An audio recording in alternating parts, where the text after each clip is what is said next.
This is easy.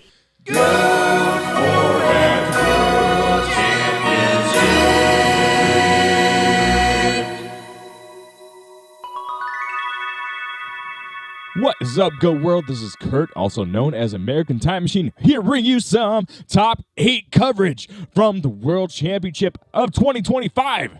How hype was that? A lot of people were watching. Looks like at least a few thousand people were watching. That's pretty incredible.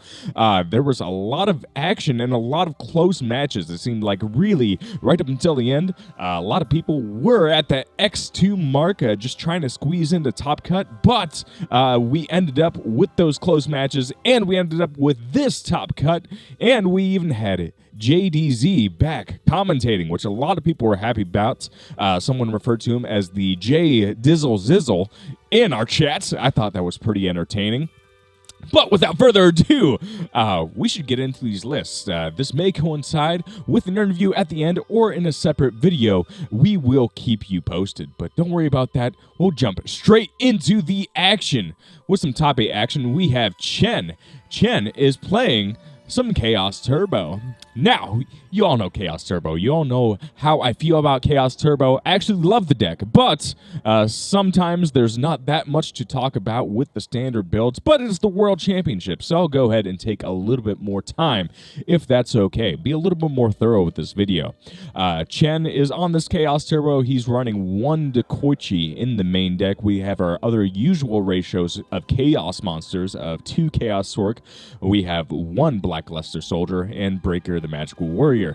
3 Gravekeeper Spy is always a standard. We have Kaiku the Destroyer. A lot of main decks don't run Kaiku the Destroyer in our Chaos Turbo builds for a variety of reasons, but it is a dark monster and it can be fairly good game 1 in the mirror match. So that's where Kaiku is kind of nice. Also, 1800 is hard to go wrong with. That can be some very, very good life point pressure. 2 Magician of Faith, 2 Knight Assailant, Sangan, Sinister Serpent, 3 Thunder Dragon. Of course, you can't play 2. It just can't happen.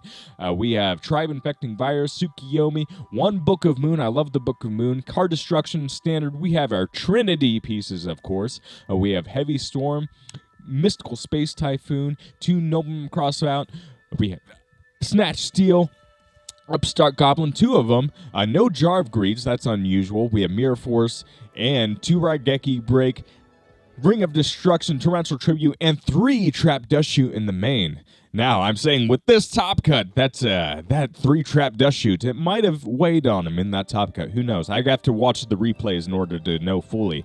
But in the side deck, we have Mobius and Possessed Dark Spirit, another Tsukiyomi. We have a control package here with the Scapegoats and Metamorphosis, and we have 2 Mind Control, likely for that mirror match, 2 Dust Tornado, Raigeki Break, Sakuretsu Armor, and 2 Solemn Judgment. Congrats, Chen, on your top 8 finish.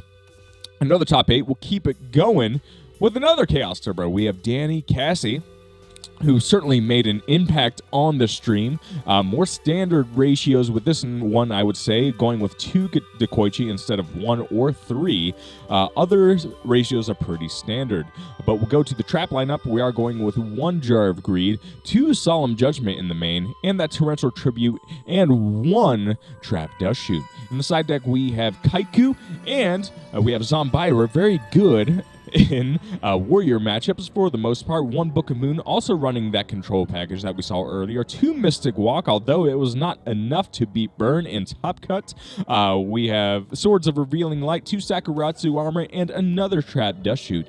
Congrats, Danny, on your top 8 finish.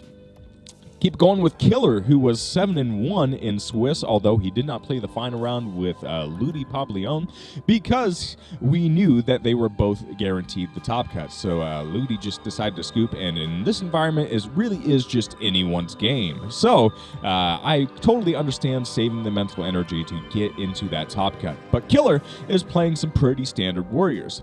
If you don't know warriors like to play 3 Blade Knight, who can get boosted to 2,000, and also take out flip monsters, say for Gravekeeper Spy, and send them to the graveyard without their effect. We also have, of course, Breaker the Magical Warrior, DD Warrior. Later we have Donnie Zalug, Exiled Force, 2 Kaiku in the main. Then we have our Swordsman level 2, Sasuke, our warrior Sasuke, and we have Tribe Infecting Virus. Also opting to do Book of Moon in the main. Of course, we got our Trinity. We have our usual spells, the spells you gotta play: Premature Burial, 2 Reinforcements of the Army. In this format, it's still broken. Who would have thought that? We also have Call of the Honda, 2 Dust Tornado, the Jar of Greeds, Mirror Force, Ring of Destruction, Sakuretsu Armor, 3 Solemn Judgment, can't go wrong there, Torrential Tribute, and 2 Trap Dushu. In the side, we have 3 Gravekeeper Spy. Not every warrior chooses to board into Gravekeeper Spy, but Gravekeeper Spy is a great card, if you haven't figured that out already. We also have Magician of Faith, Mobius, Morphing Jar. Morphing Jar is essential, don't you know? We have Spirit Reaper, Tsukiyomi, Zombira. Zombira is pretty good in the mirror match. And we have our Mystic Walk, Smashing Ground, Compulsory Evacuation Device, Dust Tornado, Sakuretsu Armor, and Sing Shen Shu. Very good at locking down those traps. Congrats, Killer, on your top 8 finish. Keep it going with Krebs. Krebs is also on the warrior train, playing very similar ratios, but we have the extra Kaiku and an extra Sasuke. Oh, that's a little spice. Got a little backup there in case this one gets banished, maybe by a Chaos Sork, or it gets removed. You have another one to take out those annoying Gravekeeper Spy. You also have an extra light, which doesn't really hurt compared to your 4 darks, or 5 darks. So, I mean, yeah, just for the BLS, sometimes it's nice, because sometimes I know in Warriors, BLS can be a brick because you're not running that many lights and darks as compared to other chaos strategies.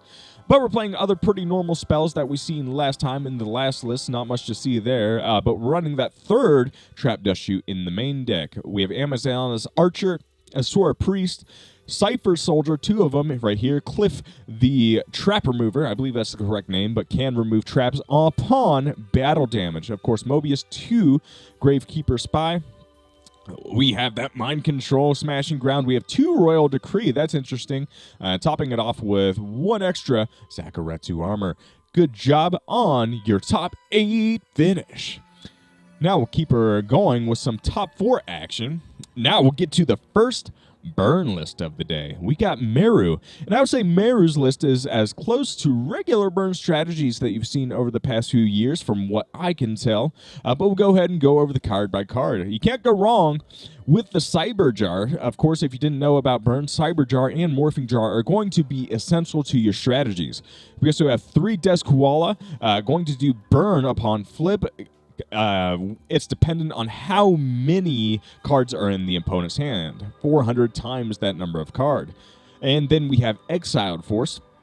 A lot of burn lists might not have run this in the main. That might be the one difference we see here. But Exiled Force is very good spot removal, and I like Exiled Force. Of course, there are times when you definitely need that spot removal, especially if there's a Chaos monster on the field. Although in this build, it's only searchable by Sangan.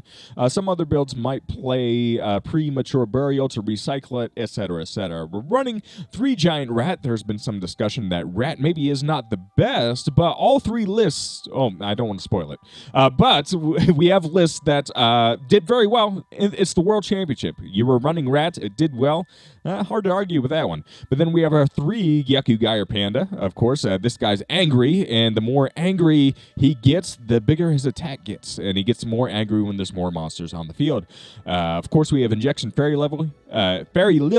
It gets around your own floodgates and gets in for 3,400 at a time. Morphing Jar. Sangan is a great searcher, of course. We have 2 Giant Shrunade, which can reset and give you that game push with your burns.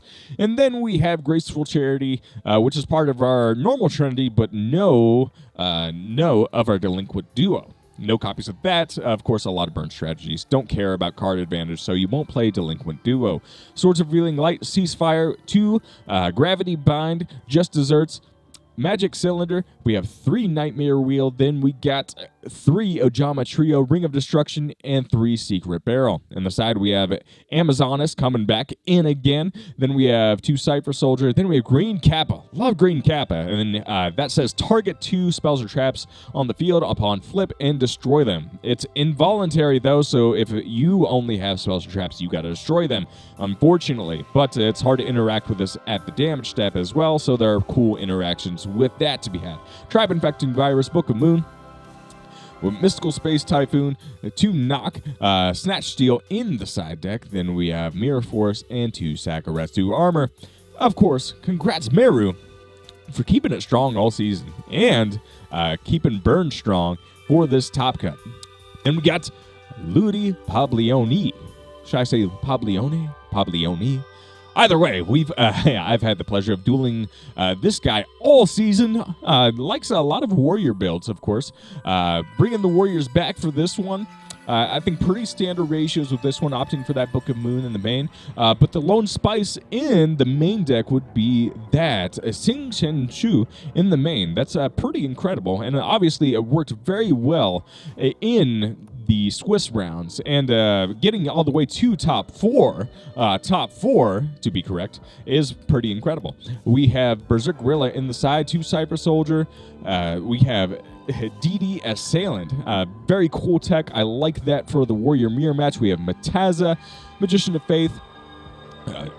We have Mobius, the Frost Monarch, and then we have other normal stuff, but we do have Magic Drain in here in the side deck. Gotta love that Magic Drain. That can negate a spell, but you can negate the effect of Magic Drain if you're the opponent if you discard another spell. So it makes things awkward, and I imagine it's very, very good in certain matchups, of course. I think one matchup this could be very good in is Burn, because they simply don't play a lot of spells, so automatically you're almost guaranteed to negate a spell for no cost in that matchup. Then we have Dust Tornado and 2 Smashing Ground. Congrats, Ludi, on your top 4. All right, we're getting heated. We're getting to second place, and we got some Burn. Burn was eating it up today, let me tell you. All right, we got, in the main deck, we got some differences. We have a 1 Duskwalla, 2 Giant Rat, 2 Pandas, and then we have 3 Chain Energy. Now, there's been some disagreement about Chain Energy, of course, but if you're winning the die rolls all day, that's how it goes. You got the Chain Energy in the main deck, and of course, it'll make a cost of 500 life points to set for either player, and often, for example, if you double draw Chain Energy, what you will do as the Burn player, you will set 1 Chain Energy, set everything else, and then activate the other Chain Energy, then flip up the other Chain Energy. So you just set all that for free. Sometimes that feels a little unfair. I'm not gonna, when you're on the other end of that, it's like, wow. That's always been the unfair nature of Floodgates in Yu-Gi-Oh's history. Why could my opponent do all of this and then impose the cost on me? But at least with Chain Energy, it's only with life points, and normally there are ways around that too in the format. Not to comment too much on how Yu-Gi-Oh evolved over the years, but yeah, there are certainly situations where it feels busted. Of course, playing other normal stuff, we have 2 Magic Jammer in the main, so that's kind of a spice, and there's that Premature Burial that we were talking about earlier for that Exiled Forest. In the side deck, a lot of Archer that we've seen today, but we also have another Giant Rat, another Panda. Then we have Tribe, Trunade, MST, 2 Knock, Snatch Steel, 2 Bad Reaction, 2 Samochi, which will invert effects that normally gain life points. So normally that's purely used to counter Mystic Walk. That's pretty much what it's used for, but yeah, sometimes it goes hard. Then we have Barrel Behind the Door, I assume for that mirror match. Then we have in the side deck the Magic Cylinder and the 3rd Nightmare Wheel. And if second place made you super excited, well, let me tell you, I'm about to totally reveal the first place list. And are you ready for it? I assume you're ready for it. It's another Burn list. We got Burn. Burn really went hard on the day, and it seemed like in a lot of lists that I've seen, a lot of them weren't really hedged very well for the Burn matchup. Not to discredit the play or the choice to go into Burn, but it's you got to respect the deck. That's at the end of the day, you have to respect certain strategies, and if you don't, it'll come back to bite you. But we did see in Danny's list 2 Mystic Walk, and it was not, even with the right techs, Burn is still strong enough to just get you sometimes.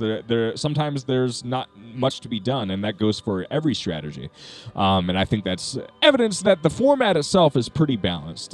Just because, Turbo won the world title 2 years in a row doesn't mean it's a tier 0 deck. And so people understand that. Yeah, I think the variance within GOAT format is more powerful than the tiers of the format in general. So at least we have that, and there's so much you could talk about there. Don't want to be too long-winded. First, congratulations, Kasos, on your list. A lot of the cards that we see here we have discussed, but opting to go with those 2 Desk Koala, 3 Gyakugaier Panda. I think Panda's such an insane card. I like 3. I don't know how burn players can go off 3 because it's such a ridiculous card in my opinion. Going with that Ceasefire, love Ceasefire as a card in burn strategies. And certain arguments can be made for side decking this and maybe other strategies as well, in my opinion. Going with that Magic Cylinder in the main and 1 Solemn Judgment. A lot of players opting to go with multiple Solemn Judgment in burn strategies, but this apparently is the lone Solemn main deck that we've seen for burn. In the side, we have Cypher Soldier, 2 of them. Then we're opting with the Mind Control, 2 Barrel Behind the Door. Must have been enough for that burn top cut. Man, maybe this is just underrated. And then we have 3 Battle Traps and 2 more Solemn Judgment. So congrats, Katsos. What a world championship. I'm sure it was entertaining. Now, it's the World Championship, so maybe we have some time for open discussion. Don't mean to insert my opinion too much. I think GOAT format is just a great format. And I saw in the chat yesterday that there was some burn hate. And yeah, when I first got into GOAT formats, I very much hated burn. And now I've gotten so many reps in that it kind of altered my perspective, I will say. I think throughout the history of Yu-Gi-Oh!, yeah, the thing with floodgates is, well, the thing is, comparatively, these floodgates in GOAT format, they floodgate a little bit differently than traditionally other floodgates in Yu-Gi-Oh!'s history. So I don't think there's a one-to-one comparison to be had with those, and at least there are the standard removal spells, like a Heavy Storm. Like, if it weren't for Heavy Storm being in every main deck, this would be a lot more oppressive than it is. And of course, we do have 3 Solemn Judgment available, but a lot of players have labbed that out to maybe be bad. So there were a lot of things that kind of naturally balanced out over time.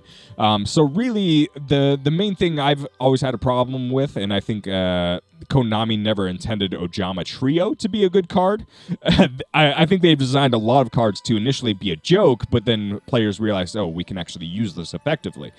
So by the time Edison rolled around, it was a limited card.